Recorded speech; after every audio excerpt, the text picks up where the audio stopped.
మొదటి నుంచి చదువుకుందాం.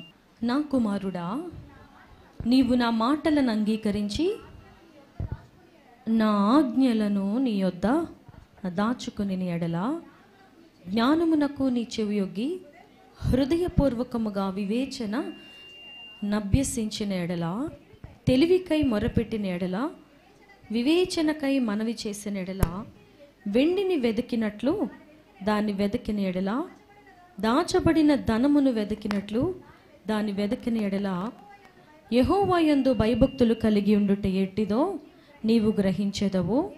దేవుని గూర్చిన విజ్ఞానము నీకు లభించును. చాలండి. యెహోవాయే జ్ఞానమిచ్చువాడు. చూడండి, మనుషులుగా కొన్ని ఊత పదాలు ఉంటాయి. ఎట్లా అంటే, నీకు అస్సలు తెలివి లేదు, నీకు అస్సలు జ్ఞానం లేదు, నీకు అస్సలు బుద్ధి లేదు. ఎన్నోసార్లు ఎంతోమంది నోట ఈ మాటలు మనకు తరచూ వినపడతాయి. దేవుని వాక్యం ఏం చెప్తుందంటే, జ్ఞానమును సంపాదించుకోండి. ఏం సంపాదించుకోండి చెప్పాలందరూ? నా కుమారుడా, నీవు నా మాటలను అంగీకరించి నా ఆజ్ఞలను నీ యొద్ద దాచుకుని ఎడల, జ్ఞానమునకు నీ చెవియొగ్గి, జ్ఞానమునకు ఏం చేయాలంట? చెవియొగ్గి. ఇప్పుడు జ్ఞానం కోసం వాక్యం బోధించాలి, జ్ఞానం నేర్పించాలి. అప్పుడు కూర్చున్న మీ అందరికీ ఇప్పుడు 2025 కాబట్టి చాలా ఫాస్టెస్ట్, చాలా టెక్నాలజికల్గా బాగా ఫాస్ట్ అయిపోయిన రోజుల్లో ఉన్నాం కాబట్టి, చాలా సెన్సిటివ్ అయిపోయాం కాబట్టి, ఒక మాట అంటే పడలేం కాబట్టి, అవునా?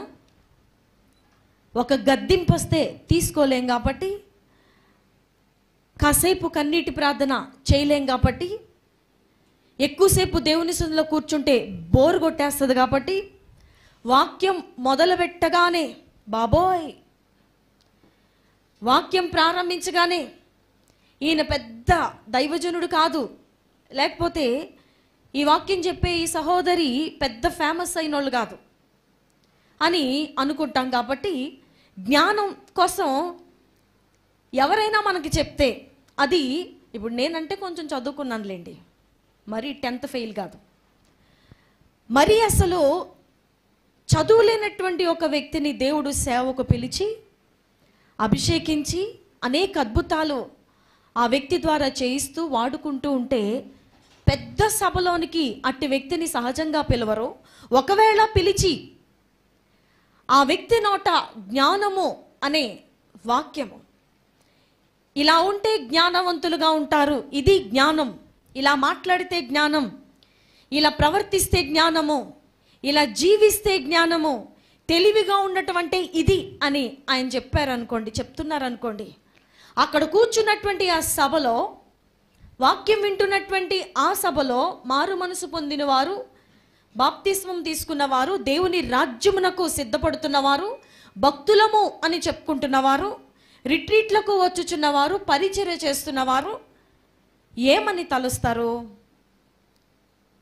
ఏమని తలుస్తారంటే, నువ్వు కనీసం 10 కూడా పాస్ అవ్వలేదు, నీకు తెలివి ఎక్కడిది, నీకంత జ్ఞానం ఎక్కడిది, నువ్వు నా చదువుతో పోలిస్తే నీకు ABCDలు కూడా రావు, గట్టిగా ఒక ప్రశ్న అడిగితే సమాధానం చెప్పలేవు, నీ వెనకాల చూస్తే కనీసం 1/2 సెంటు భూమి కూడా నీకు లేదు, నీ వెనకాల బ్యాక్గ్రౌండ్ 0, నువ్వు పలానా తక్కువ కులానికి చెందిన వాడివి, నీకు కనీసం పేరు ప్రఖ్యాతులు ఏమీ లేవు, నీ పేరు చివర డిగ్రీ లేవు, తినడానికి తిండి తప్ప నువ్వు అందరింటికి తిరుగుతావు, ఏదో వాళ్ళు ఇచ్చిన 10 రూపాయలతో బ్రతుకుతున్నావు, నువ్వు వచ్చి ఈ రోజున బైబిల్ పట్టుకుని జ్ఞానం జ్ఞానం అని వాక్యం బోధిస్తావేంటి అని అనుకోనక్కపోతే, ఈ తరంలో మారు మనసు పొందిన వారు ఉన్నారని మనం విశ్వసించవచ్చు. But maximum of the people, maximum of the crowd will think like this. ఏమని తలుస్తారు? ఏమీ లేని వారు జ్ఞానమును కోసం చెప్పటం ఈ తరంలో వాళ్ళకి మింగుడు పడదు. చదువు లేని వారు వాక్యం చెప్తే మింగుడు పడదు. ఈరోజు దుబాయ్, రేపు అమెరికా, లేకపోతే ఆ తర్వాత UK, ఆ తర్వాత ఆఫ్రికా నుంచి వచ్చిన దైవజనుడైతే ఆయన 4 వాక్యాలు చదివి వినిపించి 5 నిమిషాల్లో నేను వెళ్ళిపోవాలన్నా ఎంత బాగా చెప్పారండి. నిజంగా ఆ సభలో నేను ఉండటం నేను ఎంత ధన్యురాలనండి. నిజంగా ఆయన యెహోవా యందు భయభక్తుల కోసం వాక్యం చెప్పారండి. ఎన్ని నిమిషాలు? ఆయనకి సమయం లేక దేవుడిచ్చిన సమయం మేరకు రాను అని చెప్పకుండా 5 నిమిషాలు వచ్చి ఆ సభలో మాట్లాడి వెళ్ళిపోయిన 5 నిమిషాల్లోనే ఈ భయంకరమైనటువంటి ఈ భక్తునికి ఏమర్థమైపోయింది? వాక్యం అర్థమైపోయింది. దాని గురించి 10 మందికి చాటి చెప్పడం మొదలుపెట్టేశారు. ఇదంతా ఎందుకు చెప్తున్నాను అంటే, జ్ఞానమునకై నీ చెవి ఒగ్గమని దేవుడు చెప్తున్నారు. అసలు జ్ఞానం అంటే ఏంటి? ఇప్పుడు చెప్పుకుంటూ పోతే చాలా రిఫరెన్సులు బైబిల్ గ్రంథంలో ఉన్నాయి. యెహోవా యందు భయభక్తులు కలిగి ఉండుటయే జ్ఞానమునకు, యెహోవా యందు భయభక్తులు కలిగి ఉండుటయే జ్ఞానమునకు మూలం. కానీ ఈ ప్రపంచంలో ఉన్నటువంటి మనుషుల ఊహకు అందినటువంటి జ్ఞానం ఒకటి, దేవుని దృష్టిలో ఉన్నటువంటి జ్ఞానం ఒకటి. మనుషుల ఆలోచన ప్రకారం జ్ఞానం, తెలివి, వివేచన అంటే ఏంటంటే, ఇప్పుడు ఏదైనా ఒక తప్పు జరిగిందనుకోండి, ఆ తప్పును బట్టి వేలెత్తి చూపటం. ఒక మిస్టేక్ జరిగిందనుకోండి, అక్కడ ఆ తప్పును బట్టి తెలివిగా తిట్టడం, లేకపోతే మాటలను ఉపయోగించి వచ్చినటువంటి ఎవ్వరూ మాట్లాడకుండా ఉంటే ఒక కౌంటర్ ఇవ్వటం మనుషుల దృష్టిలో జ్ఞానం. మనుషుల దృష్టిలో జ్ఞానం అంటే ఏంటంటే, ఎవ్వరు చదవలేనటువంటి చదువు చదవటం మనుషుల దృష్టిలో జ్ఞానం. జ్ఞానం అంటే మనుషుల దృష్టిలో ఏంటంటే,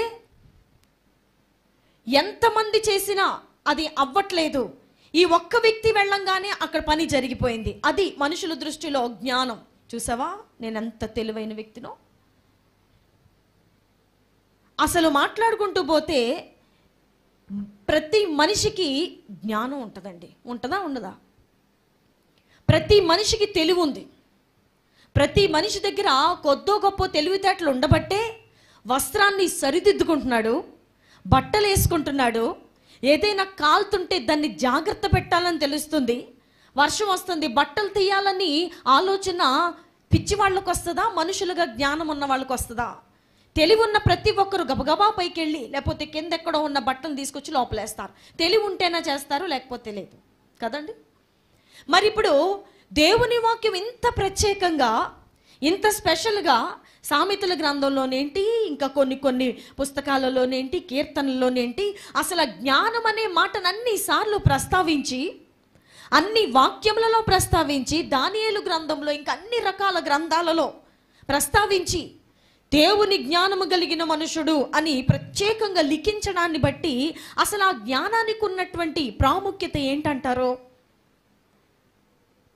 మనుషులకు ఉన్నటువంటి తెలివితేటల్ని దేవుని వాక్యంలో ఉన్న జ్ఞానం అని అనేద్దామా? ప్రతి మనిషికి తెలివితేటలు ఉంటాయి అంటే మన జ్ఞానవంతులమేనా? దేవుని వాక్యం ప్రకారం జ్ఞానవంతుడు తన ఇల్లు కట్టును అని చెప్పారు. జ్ఞానవంతుడు తన ఇల్లు కట్టును. మనమందరూ జ్ఞానవంతులమే. జ్ఞానం లేకుండా చదవట్లా, జ్ఞానం లేకుండా వ్యాపారాలు చేయట్లా, జ్ఞానం లేకుండా ఏమీ చేయట్లా. ఏ పని చేసినా అందులో మన టాలెంట్ లేకుండా ఏమీ చేయము. ఇప్పుడు ఒక ఉద్యోగం చేస్తున్నటువంటి ఒక వ్యక్తి ఉన్నారు, జ్ఞానం లేకుండా ఆయన ఏం చేస్తారు? ఒక స్త్రీని తీసుకోండి, ఇంట్లో వంట చేయాలంటే ఎంత జ్ఞానం అవసరం, ఎంత ఉప్పు వేయాలి, ఎంత కారం వేయాలి. రోజు అదే స్త్రీ అయినప్పటికీ ఒకరోజు ఎక్కువ ఒకరోజు తక్కువ వేయరు, సరి సమానంగా వేసుకుంటూ వెళ్ళిపోతారు. ఆమెకు కూడా జ్ఞానం ఉంది. మరి ప్రత్యేకముగా జ్ఞానముకై చెవి ఒగ్గాలి, జ్ఞానముకై నువ్వు ఎదురు చూడాలి, తెలివితేటలు నీకు ఉండాలి అని దేవుడు చెప్తున్నారంటే మరి ఆ తెలివితేటలు, ఆ జ్ఞానము ప్రత్యేకమై ఉండి ఉంటుంది కదా. అది మనం అనుకున్నటువంటి తెలివితేటలు కాదు, మనం అనుకుంటున్నటువంటి జ్ఞానము కాదు. దాన్ని తీసుకొచ్చి దీంట్లో కలపకూడదు. బాగా మాట్లాడడం వస్తుంది కాబట్టి, ఎంతమందిలోనైనా మాట్లాడేయగలను కాబట్టి, ఒక కంపెనీని అంతటిని నేను రూల్ చేయగలను కాబట్టి, ఒక స్కూల్ అంతటికి నేను హెడ్ని కాబట్టి, అన్నీ నేను చేయగలను కాబట్టి, నాకు డ్రాయింగ్ వచ్చు, పెయింటింగ్ వచ్చు, చదువు వచ్చు, పాటలు వచ్చు, వాక్యం వచ్చు, అన్నీ వచ్చు కాబట్టి నేను జ్ఞానవంతుణ్ణి అని చెప్పుకోవటం దేవుని దృష్టిలో వెర్రితనం. దేవుని వాక్యం ఏం చెప్తుంది? ఈ లోక జ్ఞానము దేవుని దృష్టిలో వెర్రితనము. ఈ లోక జ్ఞానం దేవుని దృష్టిలో వెర్రితనం. కాబట్టి మనుషులుగా మనం ఒకటి ఫిక్స్ అయిపోవాలి ఈ రోజు నుంచి, ఏంటంటే కొంచెం తెలివిగా ఉన్నాను, నేను జ్ఞానవంతుణ్ణి, నేను కాబట్టి ఇది చేస్తున్నాను, నేనైతే ఇది చేసేయగలను, నేను కాబట్టి ఆ తగువు తీర్చాను, నేను కాబట్టి ఆ యొక్క గొడవలను సరిదిద్ది వాళ్ళిద్దరిని కలిపాను, నేను వెళ్ళనంత వరకు ఆ గొడవలాగే ఉంది, నేను వెళ్ళిన తర్వాత సద్దు మణిగింది, లేకపోతే నేను కాబట్టి భలే కౌంటర్ ఇచ్చాను, నేను కాబట్టి ఇలా పని చేయగలిగిన ఆలోచించే ప్రతి మనిషి ఈ రోజు నుంచి ఒకటి అనుకోవాలి, నాకున్న ప్రతి జ్ఞానము, నాకున్న ప్రతి విషయంలో నాకున్న జ్ఞానము దేవుని దృష్టిలో ఏంటది? వెర్రితనం. మరి ఏ జ్ఞానం ఉంటే జ్ఞానవంతులు అవుతారు? దేవుని దృష్టిలో జ్ఞానవంతుడు అని పిలువబడాలంటే ఏ జ్ఞానం కావాలి? దేవుని వాక్యం ఖచ్చితంగా చెప్తుంది, యెహోవా యందు భయభక్తులు కలిగి ఉండుటయే తెలివికి మూలము. యెహోవా యందు భయభక్తులు కలిగి ఉండుటయే జ్ఞానమునకు మూలము. ఇదెక్కడ విడ్డూరం అండి? ఇప్పుడు నాకు చాలా భయం ఉంది దేవుని పట్ల అని నేను చెప్పుకుంటూ ఏ పాపమో చేయకుంటూ ఉంటే నాకు జ్ఞానం వచ్చేస్తుందా? అది ఎట్లా? ఏ విధంగా దాన్ని మనం ఒప్పుకోవాలి? ఏ విధంగా వాక్యాన్ని మనం సమర్థించుకోవాలి? ఇప్పుడు ఇక్కడి నుంచి ఒక్క వ్యక్తిగా ఆఫ్ఘనిస్తాన్ వెళ్ళాలి అనుకుందాం. యెహోవా యందు భయభక్తులు కలిగి ఉంటే వెళ్ళిపోతారా? మరి యెహోవా యందు భయభక్తులు కలిగి ఉంటే జ్ఞానంకు మూలం అని చెప్పారు కదా. యెహోవా యందు భయభక్తులు కలిగి ఉంటే మనం సాధ్యం కాలేనటువంటి పనులన్నీ ఈ లోకంలో చేసేస్తామా? 1,00,000 రూపాయలు సంపాదించాలి, యెహోవా యందు భయభక్తులు కలిగి ఉంటే ఈరోజు సాయంత్రానికే నా అకౌంట్లో పడతాయా? ఏంటండి దేవుడు చెప్పే జ్ఞానం, మనుషులకున్న జ్ఞానం ఏంటి? దేవుని దృష్టిలో ఉన్నటువంటి జ్ఞానము. అందుకనే దేవుని వాక్యం చెప్తుంది, పౌలు గారు రాస్తారు, పైనుండి వచ్చు జ్ఞానం మొదట పవిత్రమైనది. ఇదందరూ మీ నోటితో చెప్పండి, పైనుండి వచ్చు జ్ఞానం మొదట పవిత్రమైనది. జ్ఞానం పవిత్రంగా ఉండాలి. ఎలా ఉండాలి? మనకున్న జ్ఞానం పవిత్రమైందై ఉండాలి. జ్ఞానం పవిత్రమైందై ఉండాలంటే అది దైవ జ్ఞానమై ఉండాలి. ఈ లోక సంబంధమైనటువంటి జ్ఞానంలో పవిత్రత ఉండదు. ఎట్లా అంటే, ఒక వ్యక్తి దగ్గరికి వెళ్ళి మనల్ని ఏదైనా అంటున్నప్పుడు తిరగేసి ఒక మాట అనేసాం, మన మీదకి ఏ విధమైనటువంటి ఆ వ్యక్తి నోట నుంచి మాటలు మన మీదకి రాకుండా ఒక కవచంలాగా తెలివితేటలు ఉన్నాయి అనుకుని, జ్ఞానం ఉందనుకుని మన నోటి మాటల ద్వారా మన జ్ఞానాన్ని ఉపయోగించి మనం అడ్డుకోవటానికి చాలా ప్రయత్నించి అతను నోరు మూయించాం. గమనించాలి, అర్థమవుతుందా? భార్యాభర్తల్ని తీసుకోండి, బాగా ఇష్టమైనటువంటి ఎగ్జాంపుల్స్ కదా మీకు. భార్యాభర్తల గొడవలంటే ఇష్టమా కదండి? భార్యాభర్తల్ని తీసుకోండి. భర్త ఒక మాట అన్నప్పుడు తిరగేసి కౌంటర్ ఇచ్చినప్పుడు భార్య అనుకుంటారు, నేను చాలా తెలివైన దాన్ని కాబట్టి నా భర్త నోరు చిటికలో మూయించా. భార్య ఏదైనా మాట అన్నప్పుడు భర్త వెంటనే నోరు మూయించారనుకోండి, ఆ భర్త అనుకుంటారు, నేను యజమానుని కాబట్టి, నేను భర్తను కాబట్టి నా మీద అసలు ఒక్క మాట కూడా పడకూడదు, నా మీద ఒక్క మాట కూడా. ఏంటి ఈ అమ్మాయి నన్ను మాట అండవేంటి? ఈ అమ్మాయి మాట అంటే నేను పడాలా? నేను పడను. రీసెంట్గా ఒక వీడియోలో చూస్తుంటే ఒక దైవజనుడు చెప్తున్నారు, ఏమనంటే ఆయన మాట్లాడుతూ ఆయన మాటల్లో చెప్తున్నారు, అస్సలు ఆయనకి జాలి, కనికరం, దయ, ప్రేమ ఏం ఉండవంట. అర్థమైందా? ఆయన ఒక దేవుని సేవకుడు. ఆయన చెప్తున్నటువంటి మాట సోషల్ మీడియాలో వదిలిపెట్టారు. ఆ మాటలన్నీ ఇంట్లో కూడా మాట్లాడుకోలే. నాకు అస్సలు జాలి కానీ, కనికరం కానీ, దయ కానీ, ప్రేమ కానీ కనీసం ఉండదు. యేసుప్రభు బిడ్డలుగా ఉండవలసినవే అవి. ఒక మాట మనల్ని అంటున్నప్పుడు తెలివిగా మనం కౌంటర్ ఇచ్చి, తెలివిగా మాటలు మన మీదకి రాకుండా దాన్ని అడ్డుకొని, భలేగా నేను మేనేజ్ చేశాను. ఇప్పుడు నా తల్లిగారిని మేనేజ్ చేశాను, నోరు లెగనివ్వకుండా నోరు మూయించేలాగా మాట్లాడగలిగాను, నేను కాబట్టి అలా మాట్లాడగలను, నేను భర్తను కాబట్టి, నేను భార్యను కాబట్టి, నేను యవనస్తుడైనటువంటి బిడ్డను కాబట్టి, మా నాన్న ఒక మాట అంటే నేను ఊరుకోను అసలు, మా అమ్మ ఒక మాట అంటే వెంటనే కౌంటర్ ఇచ్చి మా అమ్మ నోరు మూయించేస్తా. అంత తెలివి ఉంటుంది నాకు. ఎప్పటికప్పుడు మాటలు సిద్ధం చేసుకుని రెడీగా ఉంటాను నేను. ఏ మాట నా మీద పడకూడదు అసలు. ఇది మనుషుల యొక్క తెలివితేటలు. కానీ దేవుడు ఏం చెప్తున్నారో తెలుసా? ఒక చెంప మీద కొడితే ఇంకొక చెంప చూపించమనేది దేవుని యొక్క జ్ఞానం. ఒక చెంప మీద కొడితే ఇంకొక చెంప చూపించమనేది దైవ జ్ఞానం. యేసు ప్రభువారు జ్ఞానమునకు కర్త. జ్ఞానము ఆయన నుండే కలుగుచున్నది. ఆయనే జ్ఞానము. వాక్యమే దేవుడు, దేవుడే వాక్యము. ఆ వాక్యములో నుండే మనకి జ్ఞానం అనేది వస్తుంది. ఆ జ్ఞానవంతుడైనటువంటి ప్రభు చేస్తున్న పని ఏమిటి? సిలువలో ఆయన్ని బల్లెపు పోటు పొడుస్తున్నా సరే, నువ్వు క్రీస్తువైతే, నువ్వు దేవుని కుమారుడవైతే నిన్ను నువ్వు రక్షించుకొని మమ్మల్ని కూడా రక్షించవచ్చు కదా. ఇంత బాధ దేనికి నీకు? నువ్వు దేవుని కుమారుడవు, నాకు శక్తులు ఉన్నాయి, చనిపోయిన వాడిని లేపానని చెప్పావు కదా బ్రతికి ఉన్నప్పుడు. మరి సిలువ మీదకి ఎక్కి అంతలా నిన్ను ఇబ్బంది పెడుతూ, తలపైన ముళ్ళ కిరీటం పెట్టి ముఖమంతా రక్తము, వేలాడుతూ, అవమానపడుతూ, శరీరం మీద కనీసం బట్టలు లేకుండా అవమానపరుస్తూ, ముఖం మీద ఉమ్మి మూస్తూ ఇంతగా నిన్ను చేస్తున్నారు కదా. నువ్వు క్రీస్తువైతే నిన్ను నువ్వు రక్షించుకుని మమ్మల్ని కూడా రక్షించవచ్చు కదా.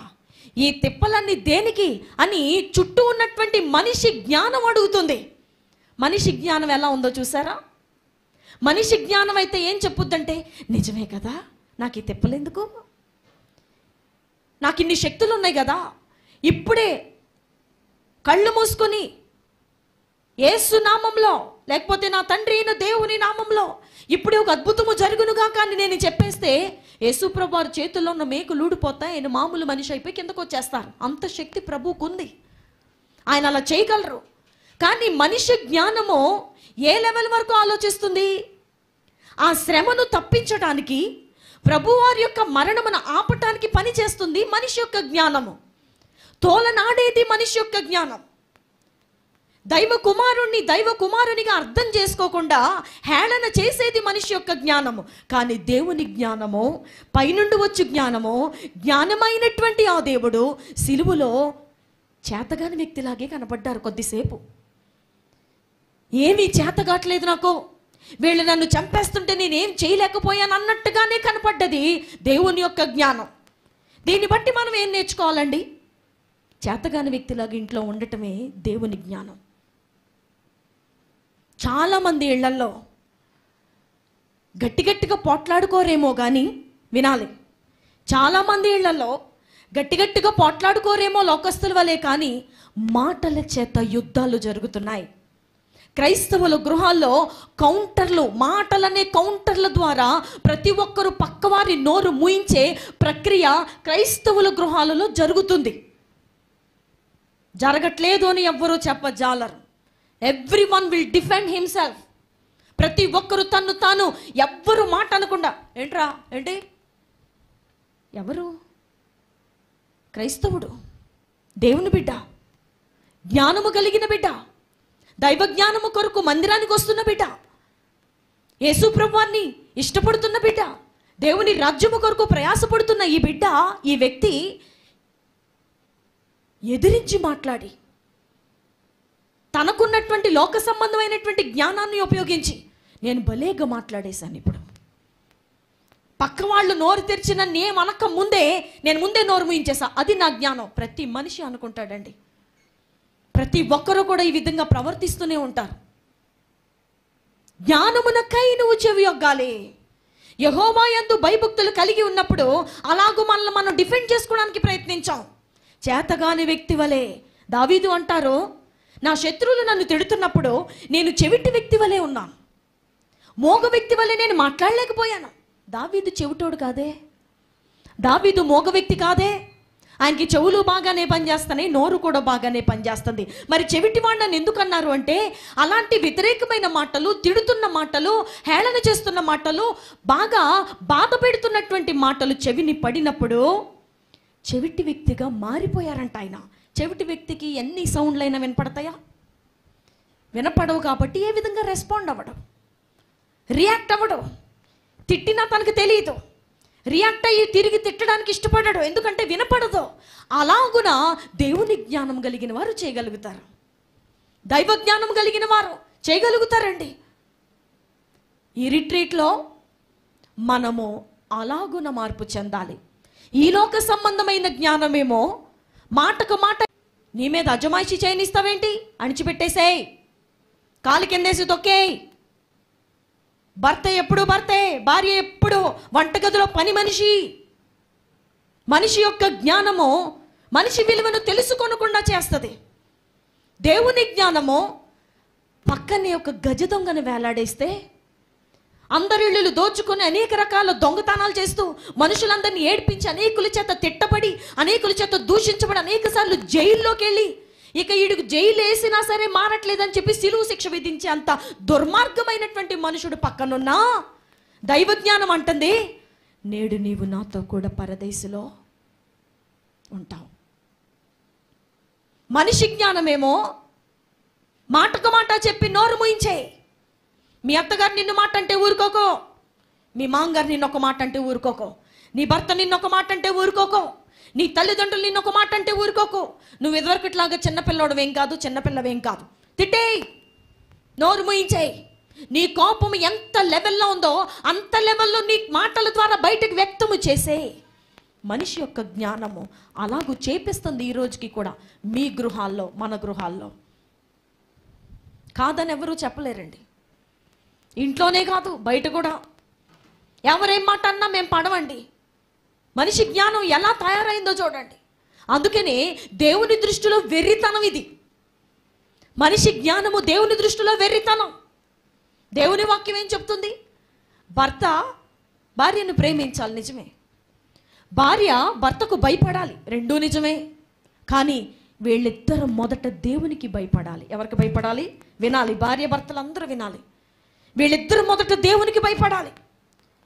నీ భర్తకు భయపడే ముందు నువ్వు దేవునికి భయపడాలి. ముందు నీ భార్య నీకు భయపడాలని కోరుకునే ముందు, నా భార్య నాకు భయపడిపోవాలి అని కోరుకునే ముందు నువ్వు మొదట దేవునికి భయపడాలి. దేవునికి భయపడినప్పుడు ఏమొస్తుంది? యెహోవా యందు భయభక్తులు కలిగి ఉండుట జ్ఞానమునకు మూలము. దేవునికి భయపడుతున్నావు కాబట్టి భర్తగా నీకు దైవ జ్ఞానం అనేది నీలోకి వస్తుంది. దైవ జ్ఞానము భార్యను నిష్ఠూర పెడుతుందా? దైవ జ్ఞానము భార్యను కాలి కింద చెప్పులా చూస్తుందా? దైవ జ్ఞానము భార్యను రకరకాల మాటలు అంటదా? దైవ జ్ఞానము భార్యను వంటగదిలో పని మనిషిలాగా, ఏయ్ ఆరైంది టీ ఏది, తెలీదా టీ పెట్టాలని? టీలో పంచదార సరిగ్గా తీసుకెళ్ళా. మళ్ళీ ఈయన గారు బెల్ట్ పెట్టుకుని షూ వేసుకుని బయటకు వచ్చి, వందనాలండి, వందనాలండి, మారు మనసు పొందుతున్నామండి. ఏం పొందుతున్నావు మారు మనసు? మనిషి జ్ఞానము వెర్రితనం. ఒక రకంగా చెప్పాలంటే వెర్రివారు. అలాగూ తమ భార్యలను ట్రీట్ చేసేవారు, తమ భార్యలను ఆ విధంగా సంబోధించి వారిని అలాగ ఏలుచున్నటువంటి భర్తలు వెర్రివారు దేవుని దృష్టిలో.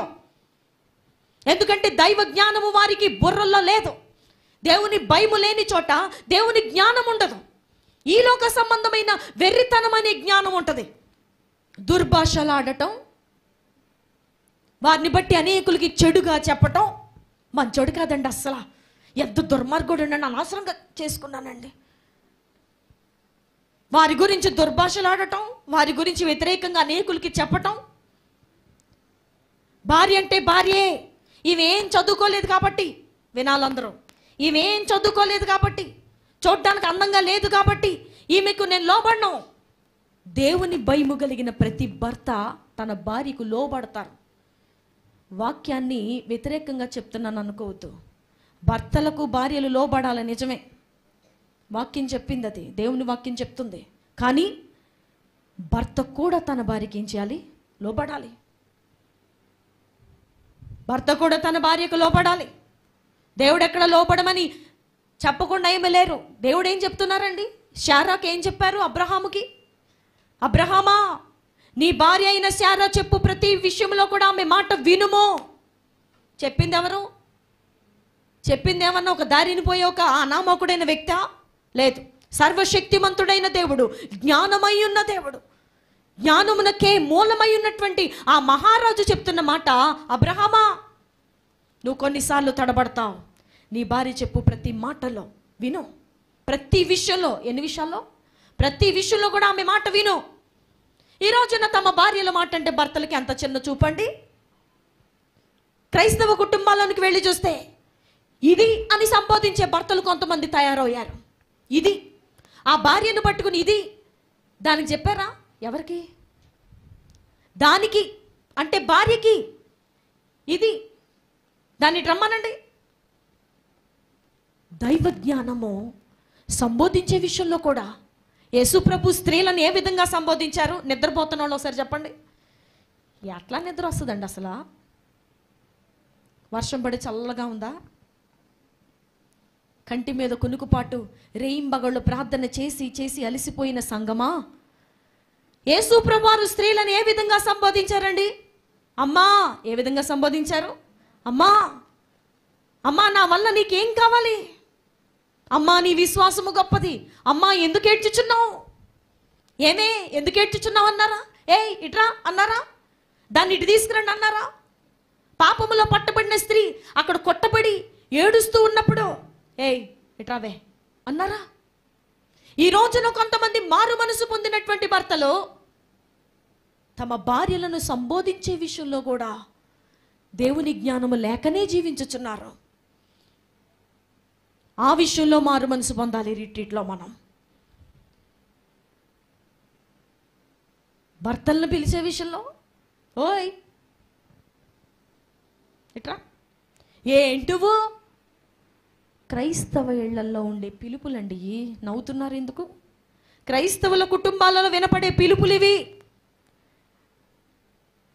శారా తన భర్త అయినటువంటి అబ్రహాముని యజమానుడా అని పిలుచుచు ఆయన్ని గౌరవించారట. యజమానుడా. దేవుని జ్ఞానము కలిగిన ప్రతి భర్త తన భార్యను ప్రేమిస్తారు. దేవుని జ్ఞానము కలిగిన ప్రతి భార్య తన భర్తను ప్రేమిస్తారు.